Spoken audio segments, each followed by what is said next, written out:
Napag-usapan natin ang patungkol sa may laban nitong sila Dagrawel at Veldora kung saan parehas na nag-transform sa may true form nila itong dalawa. Pero bago natin simulan itong video na ito ay i-roll muna natin ang intro. Hello everyone and welcome to my channel, ang inyong source ng Tagalog na Tansura Contents. Sa channel na ito ay pinag-uusapan natin ang mga nangyayari sa may Tansura Universe. So without further ado, let's get into the video.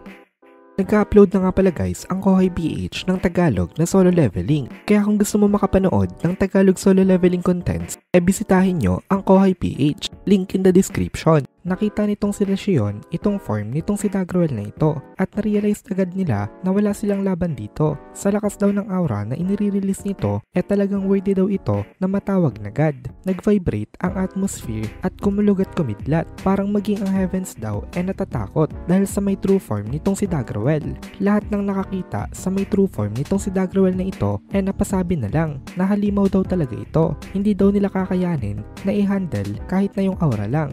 Sa aura pa lang nitong si Dagrawel mamamatay na itong mga nakatingin dito. Kaya naisipan nitong mga ito na tumakbo kasi baka daw may chance na makaligtas sila kapag ganon ang kanilang ginawa. Takot na takot itong mga ito. Pero in comparison sa kanila, fearless itong si Veldora. Tumingin itong sila Shion at ruminas dito sa may Storm Dragon. Napaisip na lang sila dito na once na natalo itong si Veldora tapos na silang lahat. Wala ni isa sa mga nandito ang may kakayahan na pigilan itong si Dagrawel. Si Veldora na talaga ang kanilang pinakahuling pag-asa.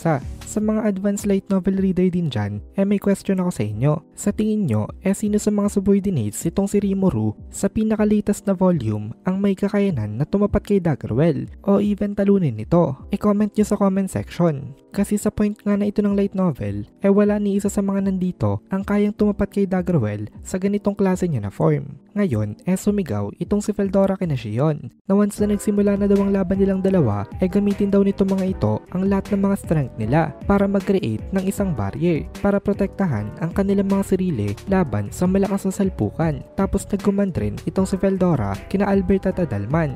At sabi niya sa mga ito, i-gather daw nilang dalawa ang mga blood-sucking demons, which are the vampires. Makipag-cooperate daw itong mga ito kina Shion. At katulad ng ginawa nitong si Veldora, ganun rin ang ginawa nitong si Dagrawel. Sabi nitong si Dagrawel, naiintindihan daw ba nitong si Basara ang kanilang situation? I-secure daw nitong si Basara ang safety ng kanilang mga soldiers as soon as possible.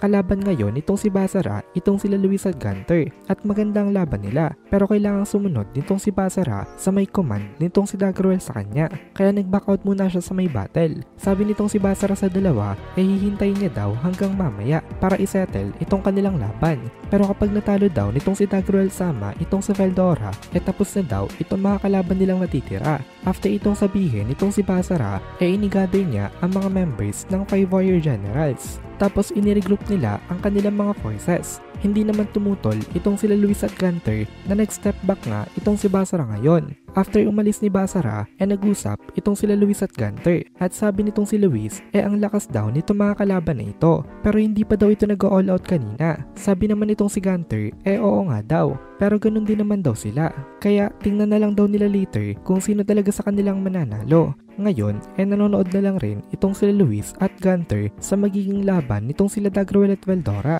Hindi natutuwa itong dalawang ito dahil nakaka-receive sila ng order na galing dito na dati ngang naging dahilan kung bakit nasira ang kanilang tirahan. Pero dahil ini-command nitong si Ruminas na sumunod itong dalawa sa orders, wala silang nagawa kung hindi ang magpasakop. Ngayon nga kasi, itong si Veldora ang nagli-lead sa lahat ng nandito at ang pinakahuli niyang binigyan ng orders sa mga ito ang mga anak nitong si Dagrawel na sila Dagora, Liura at Deborah. Sabi nitong si Veldora sa tatlong to, manood daw silang mabuti kasi tatalunin niya daw ngayon itong kanilang tatay. Speechless naman itong tatlong ito dahil sa announcement nitong si Veldora sa kanila. Naiintindihan nila kung gaano kalala ngayon ang kanilang situation at dahil doon nagpapaanik itong tatlo. Alam nila na mayroong something extraordinary na mangyayari. Ngayon napaka-aggressive na ng salpukan ng mga aura nitong sila Dagrawel at Veldora. Kailangan daw nilang panoorin ng mabuti itong laban na ito at ibalita sa may next generation kung sino ang mananalo kasi ito magiging isang historical event. ito ay battle of mythical proportion. Na-impress itong sila Shion at Ruminas dahil sa sobrang seryoso ng aura nitong si Veldora kasi palaging ang goofy itong si Veldora sa kanila at for the very first time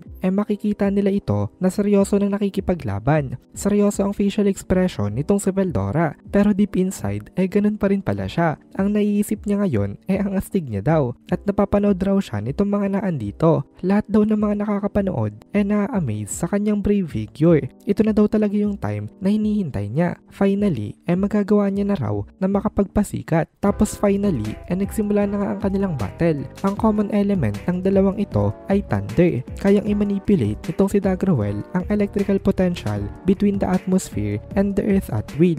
Ito ay dahil sa kanyang supernatural na ability. Kayang-kaya niyang gamitin itong lightning, which is the most powerful attack in the natural world. Pero hindi rin papatalo itong si Veldora kasi Storm Dragon nga siya. Kayang mag-generate nitong si Veldora ng lightning naturally sa pamamagitan ng pagsisirculate ng kanyang sariling energy. Since parehas na capable gumamit itong dalawang ito ng lightning napaka-impractical na ito daw ang gamitin nitong dalawang to bilang kanilang mga atake. Kasi nga immune naman sila dito, hindi sila tatablan at ang maapektuhan lang yung mga nandito sa may battlefield na hindi naman immune sa may lightning at parehas nilang iniiwasan yon kasi nga mga kasamahan nila yung mga naandito. Both sides ay magsasuffer. At dito na muna natin tatapusin itong video na ito. Kung nagugustuhan mo itong mga videos natin ay please consider joining the membership para mapanood mo na agad ang mga kasunod na part dahil palaging advance ang ating mga members. Also, ay please consider leaving a like at mag-comment ka na din para ma-boost naman tayo ng algorithm.